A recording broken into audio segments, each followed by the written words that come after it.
Hey, my name's ShawNshawN. I sell art on ShawNshawN.co. Today we're going to review Pearl.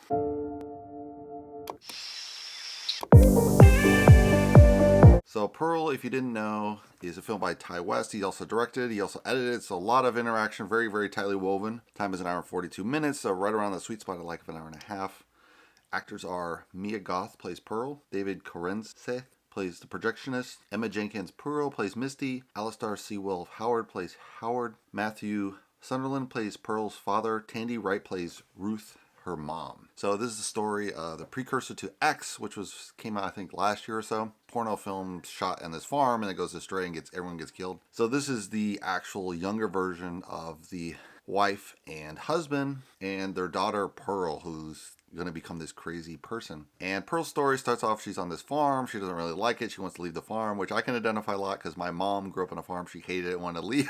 She's definitely like a city girl at heart, so I totally identify with that story. She starts kind of getting into trouble, like kind of killing small animals, and kills a goose, and she's kind of work her way up the level of killing, so basically she's kind of a sociopath. Then along comes the 1918 Spanish flu, everyone has to isolate on the farm, so it even makes her condition worse. And her husband, who's recently married, goes off to the World War I, so she's isolated further. So, her mental state is very strong, in a very, weak state. And her mother's this very harsh, disciplinary German farmer trying to get her along and, fearful that the Americans will toss her out because she's German, because America's fighting Germany in the war. So a really great confluence of ideas, I think, there.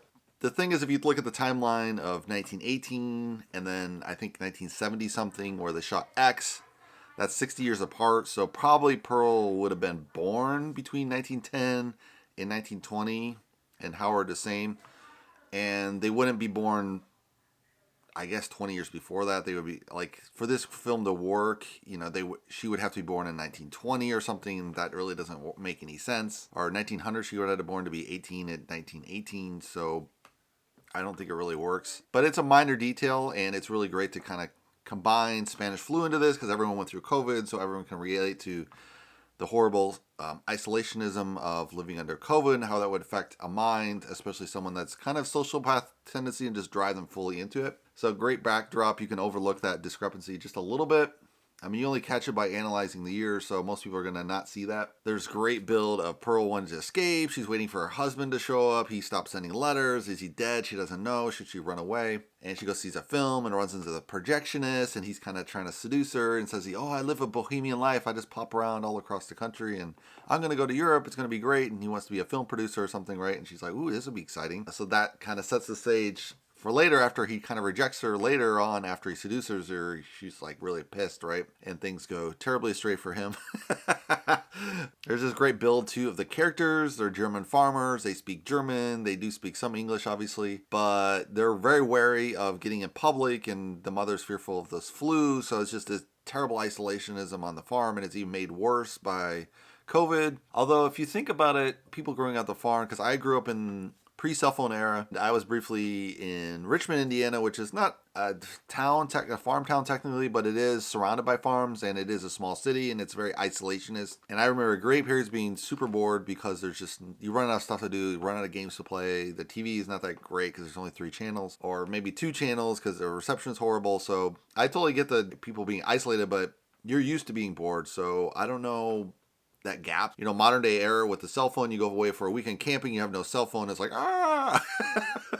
but it's not the same growing up, on the farm when the pre-cell phone era, I think. So it's a little bit of a miss, I'd say there. But there would be kind of this craziness of people not being able to see any of their friends at all, especially high school. That's terrible for kids. Obviously, kids growing up under COVID now, they're going to have this terrible reaction later, and probably some severe psychological damage, I would say. Another great story building element was the idea of the invalid father. He's some kind of sickness. I don't know, it's from Spanish flu, but he's completely invalid. He has almost lost all the use of his limbs, and he really just has a mouth, and he breathes, and that's it, right? It sets up the stage of the mother being very bitter because she wanted to have a husband, a loving husband, and now he can't even do anything, and she's basically his mother, and obviously there's transferred onto the daughter the resentment of being taking care of the daughter as well. The daughter just soaks this all up, and it broils up kind of the recipe of her terrible horror story background. The trailer music's really great in the end of the film. they actually show this weird ending, and you're just like, what happened with the ending? There's got to be more, right? And everyone stays to the ending, and then of course there's a